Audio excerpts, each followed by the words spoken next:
Hello, Airgun World. This is a review on the Snowpeak m60b or Artemis or SPA, or comes in a bunch of different names.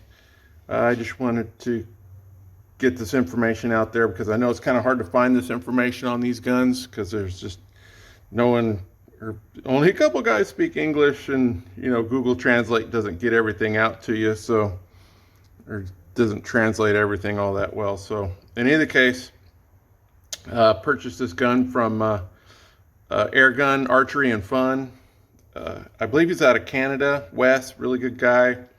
I paid I paid for this myself. This isn't a sponsor or anything like that. Just a review on the rifle. There's not too many of them. Not too many places are selling these things in United States, but this is one heck of a rifle. I enjoy it immensely. It's a, well, let's get into it. It is, I have the 25 cal version. I've done some modifications, nothing real major, nothing that's done with the lathe. So this is kind of stuff that you guys could do at home, modifications to this thing. I was able to get the 580 on the rifle, with minor modifications to the moderator. And what else did I do? Behind this perch here, I just took an aluminum can, just a tiny little piece, and put it behind here, and that kind of puts a little bit of an angle on your bottle perch, so it'll clear your bottle. Your bottle will clear your shroud, and you're able to get the bigger bottle on the gun, get more shot count. Also, this perch too, say you spin this thing 180, can manipulate the clearance on your bottle too. So first try that. If you can't get the clearance you want, then put, like I said, a soda can, fold just the tiniest little piece and put it underneath here, and that'll give you, don't go too much or else it'll leak air. So that's how I got my bottle clearance, so I was able to put the bigger bottle on the gun.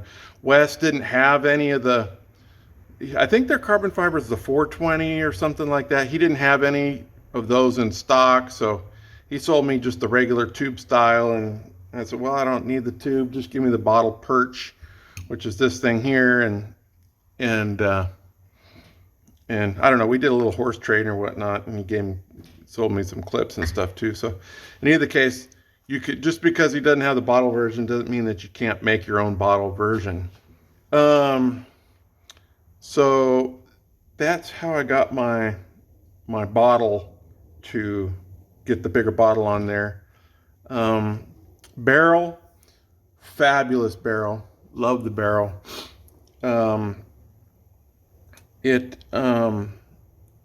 Honestly, out of the box, it shot like crap. So I did slug the barrel, had a real tight spot here in the middle. What I did was I take some, maybe some 1200. I take these, I forgot my cleaning kit at home, but you can unwind these things, hammer this out smooth, and you can, wrap some 1200 wet sandpaper around this, and you can lap those high spots out of the barrel. Or you can, Amazon has some cloth, some sanding cloth, like a 6 or 800, and you could wrap it around this and work out those high spots. Just like I said, you need to do your barrel work, and it just really shoots slugs incredible. I was able to, well, I'll get into that a little bit, but that's what you got to do, the barrel. Get the barrel, lap out the imperfections. Generally, it has a huge choke at the top, probably at least an inch. But I generally try and stay away from the choke, maybe just barely kiss it, and that's about it. But do your barrel work, lap it, polish it, and your groups will really get good. And this barrel has a 1 in 20 twist, or 1 in 20 and a half, or something like that. It's like 1 in 20. So it's a kind of a I like the twist rate. You know, I didn't really get into pellets all that much because I'm a slug guy, so I just went straight to slugs, and it shoots slugs fabulous, absolutely fabulous. So I don't know, that was pretty much it with the barrel. Great barrel though, I love it. Shroud. I did this modification. I just put a pop rivet in there. I don't know if you can see that, but it allows this shroud to float. The problem is when you take your moderator on and off, you want to untwist the whole thing, and so you're kind of like, ah. So you can't, the shroud, just finger tighten it. If you crank it down tight, you won't even get on paper, you know, so it's just finger tight, and then you can hold the shroud to undo your moderator. Oh, this is a Huma makes this moderator. It kind of breaks down into littler pieces and stuff. It's a really good moderator. It's short, really. What's the diameter on this thing? I don't know if you guys can see that. That's the diameter of it, so it can, so you can get the bigger bottle on it and all that. Just had to do a minor modification to it. Shroud, yeah, that was just a little pop rivet, and you line it up with your stripper, and it just kind of, you can just drill that out if you ever want to, you know, not run it that way. So that was a shroud. Let me see. Ports. This is what I did with the ports. I went from, I think it was like 50 foot-pounds, and I got all the way up to 70 foot-pounds just by doing these modifications. So this is the drill size I went, 230. Okay, see that, 230. And you can see I went down through here. You can drill down through there, and it's like you're really, you know, you don't have to worry so much about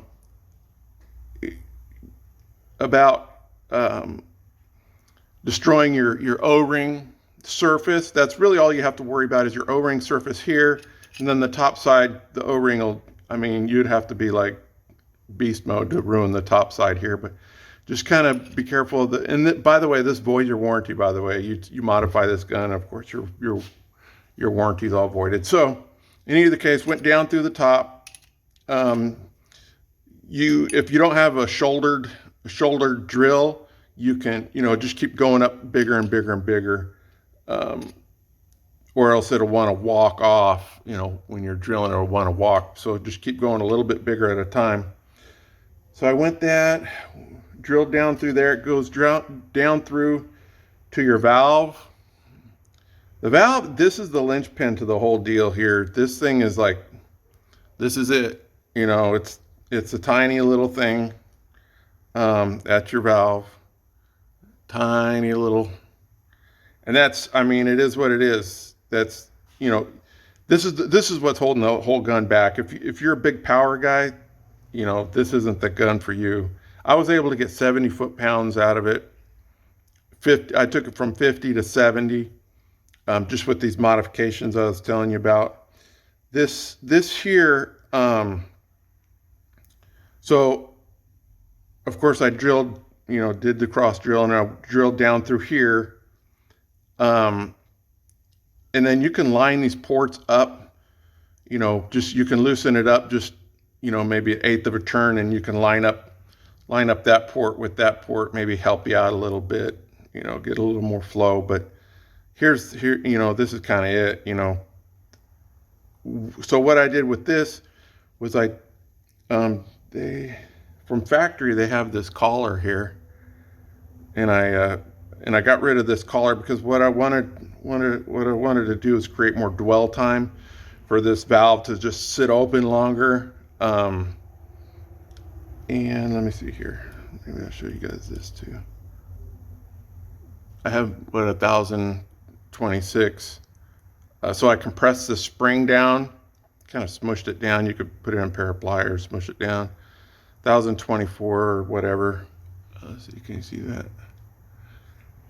And so that created, you know, that enabled me for this valve to have more dwell time open, to get more flow, to empty the plenum. But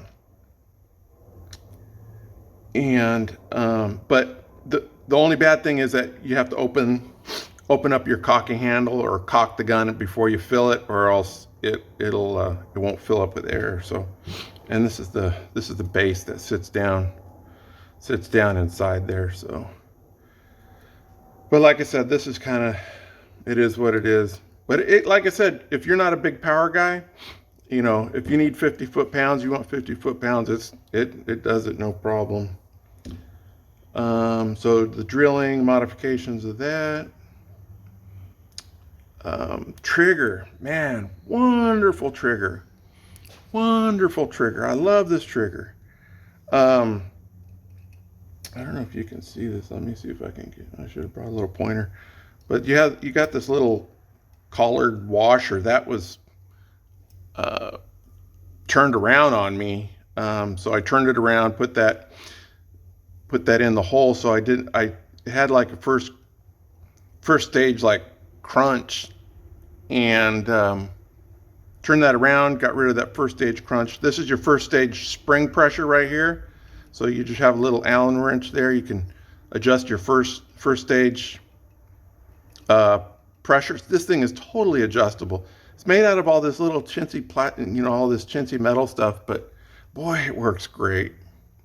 So what I do is I just put my safe on and then make all my adjustments to make sure that my safe, you know, the safety is functioning correctly. And these pins here, I just use a piece of the little pop rivet, because these come with the hardened steel one and they fall out and whatnot. So I made it out of just aluminum pieces. And then this here goes to your rear block, screws in there.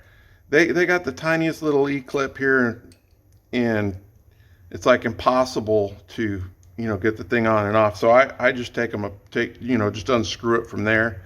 First you loosen up your block, and then you just, this is a double threaded deal, so you just unscrew it and unscrew it. And then here's your trigger. Let's see. I don't have the Allen wrench here, but here's the Allen wrench right here. And can you see the sear? The sear is in there. Let me see if I can set it. Nope, I don't think I'm.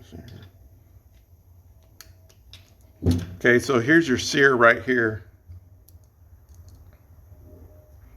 The sear is right in there, and you adjust this Allen here to set the sensitivity of your brake. I put this piece of wire in here because this thing it's kind of like a little banana shape here, and it would creep up just before it would break. It had this unpredictable creep. So I just put that wire in there to keep this rod down and got rid of that creep. The trigger's phenomenal. It works perfect. So it's totally adjustable. You can, you know, make any kind of adjustments you want to make to it. Those were, like I said, the two things: shoving the wire in there and taking care of that other thing there, flipping that bushing around. Made the trigger just perfect. It's a wonderful trigger. You just may have to adjust it a little bit and make it work for you. So highly adjustable. Really like the trigger. It's great. Oh, something else too. The pick rail, you know, when you get it all on here and everything, you can, you know, you loosen your screws. There is a little bit of play on it. So you can zero your pick rail, you know, provided you have good scope rings and everything. You could zero your pick rail so you can zero out your scope, you know, for your windage, which is kind of cool too. So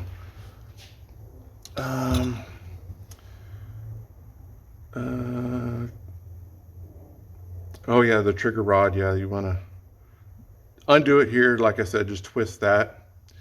Leave that little nut there so you know where to screw it back into, so you get your braking pull correct. Slugs. Oh yeah, something else too. You're always taking the barrel out.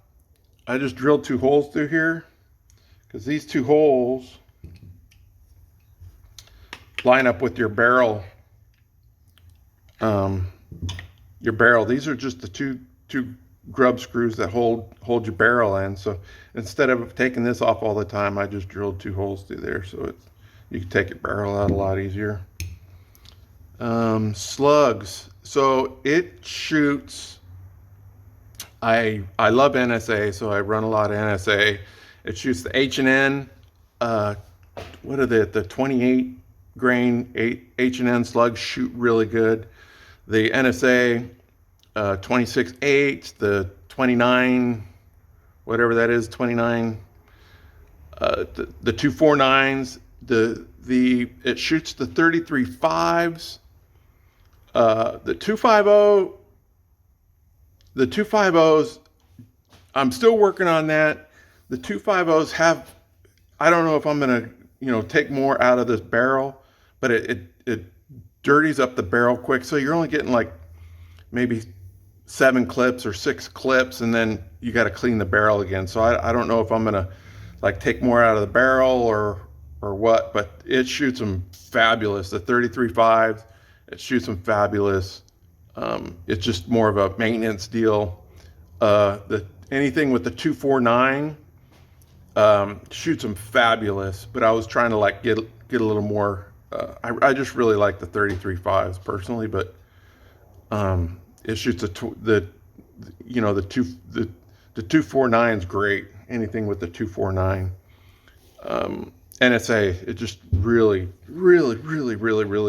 accurate. For the money, this gun is the best slug shooter. I mean, I can't, it's really, I want to put this little, because, oh yeah, the regulator, it's a really, I was watching some videos, and I guess there was lots of problems with the reg, but maybe they got the problem figured out. But this reg is I think I get like 2, maybe 3 bars of creep over many hours. So, and it has a protruded valve with a Delron valve base, which is like, really good, and it's all like decent sized washers, and I mean it's a really good reg. So I know there was some talk about regs. I think this might be the upgraded one. So I was really happy. I'm just stunned. I'm stunned at how accurate this gun is. By the way, it's just I'm working on getting a longer, or more shot count, and maybe kind of figure out that the barrel fouling up so quickly. So I'm like I said, I might just go oversized with it just a little bit. Keep going over with it until it stops dirtying up the barrel so quickly. So. But in either case, just a stunningly wonderful gun. Okay, the bad things. Of course, everyone wants to hear the bad things. It would be nice if you had the safety back on the block here. I don't know if you'd call this a block. I guess you would. If the safety was back here on the block, that would be, I don't know, that would be a nice thing to have. The regulator screw, I wish it was a fine thread screw. This is a coarse thread, so any slightest little change to it, you get a pretty big change. So that would be nice. And like I said, Wes out there at Airgun Archery and Fun, call him, text him, see what he's got in stock. He actually treated me really good. He's easy to deal with, real easy to deal with. But if I had to do it over again, and I didn't want to do any like too much modification, I would get the 22, because the 22, of course, you're going to have the, you know, more shot count, because I like a high shot count. If you don't need a high shot count, go with the 25. But if you like a high shot count, go with the 22. And like I said, you do your barrel work. It's stunning how accurate this rifle is. I was just so surprised. Oh yeah, see, a lot of guys might be wondering what this is. This plenum, the plenum goes from here to here. This is my reg pressure, well, which is empty. But this is about a 35cc plenum. And it makes it really easy. Me personally, it's really easy to tune a small plenum gun. Out of like a 10-shot string, like half of them will be, you know, the same number. I mean, it's so easy to tune. I'm running this at about, I'm at about 145. Right now I got it set up to shoot the NSA 33.5s at 980, or 990, excuse me, 890, 890, NSA 33.5s, flat base, at 145 on my reg. And oh, this might be just about right on my, here's your hammer adjustment here.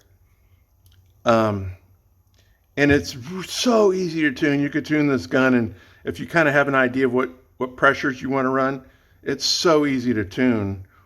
The problem is that, like, if you keep going up in your pressure, your velocity will drop down, because what you want to do is you're trying to create as much dwell time, have this hit the valve and just sit there as long as possible to dump that plenum. So you cranking up your spring pressure isn't doing you any good. It's just hammering your valve body here. You can actually see where it's been kind of hitting on mine here. So you turn up the gun is based off of the regulator pressure, is the main tuning part of the gun, is off the regulator pressure. So you turn up your regulator pressure and you keep turning up your screw, maybe start like half turn, until you see the pressure drop, then back it off a quarter, and keep backing it off until the pressure will either go up or start to go down again. And I like it just as it starts to go down again to try and get more shots per fill. But it's really super easy to tune. So like I say, you turn it up and it'll, your speed will drop. And then that's when you know you've gone too far. If you want to go faster, you got to crank up your reg pressure, you know, put a, you know, maybe 4 or 5 more bar in that. And then you can start turning up your hammer spring just a little bit more until your speed drops, and then vice versa. But like I said, it's super easy to tune. Your standard deviations, like out of like I said, 10-shot string, like half of them are doubles, you know, so it's really easy to tune. Trigger's great, cocking's nice and smooth. Just a great, wonderful gun. Oh, here, I drilled out the back of mine, because this is where your hammer adjustment. I drilled, you don't need to drill it out this big, but I did because I thought I was going to be doing like spring changes and stuff, and I just didn't see much of a benefit there in regards to changing spring tensions and all that. It's not going to do you any good, to be honest with you. Clips are wonderful. They're like, you know, it's got this, you know, it's just a wonderful, well-constructed clip. I really like the clips. I think, what, 18 rounds or something? So it's you know, great clip. What else? Like I said, Wes out there at, let me pull this up again.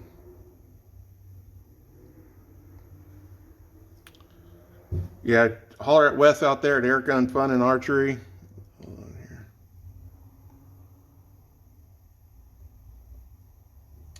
And yeah, Air Gun Fun and Archery, he took good care of me. So I don't know, if you have any other questions,